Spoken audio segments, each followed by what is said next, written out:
Welcome to The Know, I'm Ashley. I'm Mica. You guys, cryptocurrency might be killing PC gaming. Sounds alarmist, but the surging prices of a lot of currencies have created a huge demand for high-end graphics cards, which, of course, has jacked up the price. Like, even on the not newest stuff. Yeah, now one of the biggest graphics card manufacturers, Nvidia, is telling retailers, hey, don't sell our cards to crypto miners, which has got PC gamers wondering, are they getting priced out of their favorite hobby? Well, it's a trend that's impacting PC gaming. Some analysts even wonder if it could affect the next generation of consoles as well, because currently a lot of money and energy is being spent mining stuff like Bitcoin in the hopes of striking it rich. This is the new gold rush. Oh God, but let's get into the background first before we start to see men with beards and pans and pickaxes.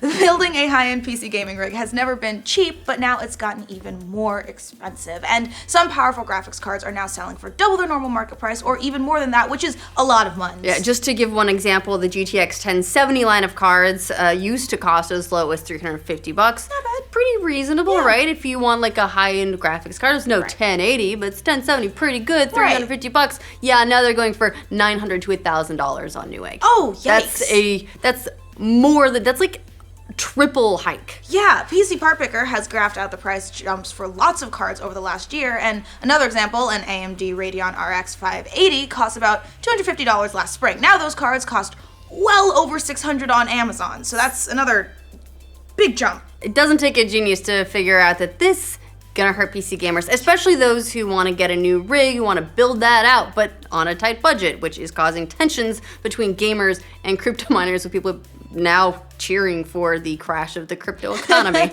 Prices have gotten so high that lots of PC enthusiast sites are now recommending the unthinkable: buying pre-built PCs. Oh no, that's like the no-no. Exactly, because it's more cost efficient in many cases as opposed to building your own, which is the most blasphemous thing I've ever heard. As PC Gamer put it, it's not a good time to build your own PC. Normally, we recommend buying individual components and building your own PC instead of purchasing through a system builder, but due to a number of factors, buying a pre-built system isn't such a bad idea right now. Yeah, and trust us, you never hear those words coming from a site literally called PC Gamer. Or anyone who deals with PC gaming in any way. PC Gamer specifically is dedicated to building PCs for gaming yourself. I mean, building your own rig is like a rite of passage. After all, one of the biggest pluses about building your own rig, aside from, learning about computers and stuff, was the price savings. You didn't have to shell out the money to have it built for you. You got to do it yourself. Right, and you could chase down all the best deals, except right now all the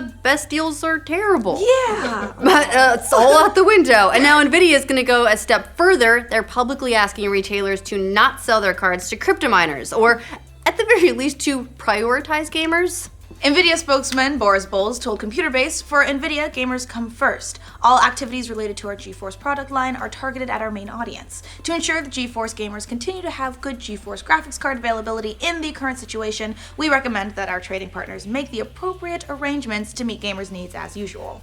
But that kind of seems like a difficult thing to enforce in the real world. Yeah. Although, actually, Computer Base notes some retailers limit graphics cards orders to like 2 of the same model per person, so you can get that SLI, but don't go too crazy. Kind of like how they don't sell a lot of cough syrup anymore at drugstores, just in case you're making meth with it. Cryptocurrency, basically drugs. And some people... And gold. Yeah, drug gold. Gold drugs? That seems expensive. Something. Yeah, and some people think that Nvidia in that statement is implying that retailers should put that kind of limit in place.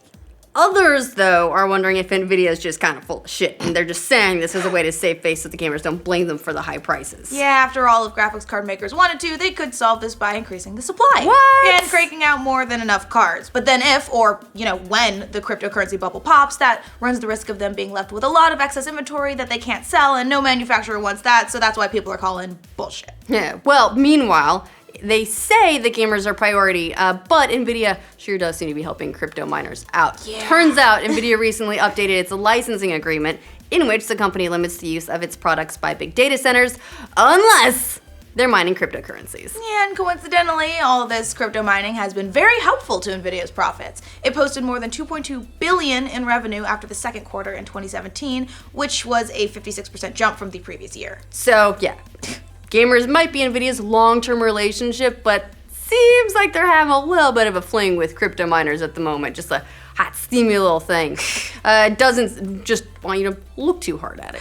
That party might be coming to an end, though, because the value of a lot of cryptocurrencies has cooled off a little in recent weeks, but most of the big ones are still worth a lot of money. Ethereum is currently selling for about $982, down from a high earlier this month of more than $1,300. That's pretty volatile. Yeah, meanwhile, Bitcoin hit an all-time high in December of more than $19,000, but it's currently down to about $10,000. Yeah, that drop's coming partially because some governments are now talking about regulating cryptocurrencies. Ethereum and Ripple, the top two virtual currencies that aren't Bitcoin, both nosedived after reports circulated that South Korea and China might ban cryptocurrency trading. Charles Hayter, founder of Crypto Compare, which owns cryptocurrencies, told Reuters, there is a lot of panic in the market. People are selling to try and get the hell out of there. They just wanted their fast money, or now they put all their life savings into it and are panicking a little bit. Yeah. Some are predicting that Bitcoin will cool off big time this year. Peter Bookvar, the chief investment officer at Bleakley Advisory Group, says he thinks it could drop to as low as $1,000 this year. Right now, it's a little over $10,000, so that'd be a pretty big drop. Yeah, a week or so ago, it already went through one pretty significant crash, and online storefronts like Steam have stopped taking Bitcoin completely because it's so volatile. Microsoft stopped taking it too temporarily, but yeah, it started accepting it again earlier this month. So maybe graphics card prices will drop if all these predictions come true and crypto falls through the floor. But there's also the issue of power usage for crypto, because, people and governments are using a lot of it to mine for cryptocurrencies. According to some reports, the energy used to mine Bitcoin is currently greater than the usage of entire countries, including Ireland, Serbia, Bahrain, I think I heard Denmark as well, potentially.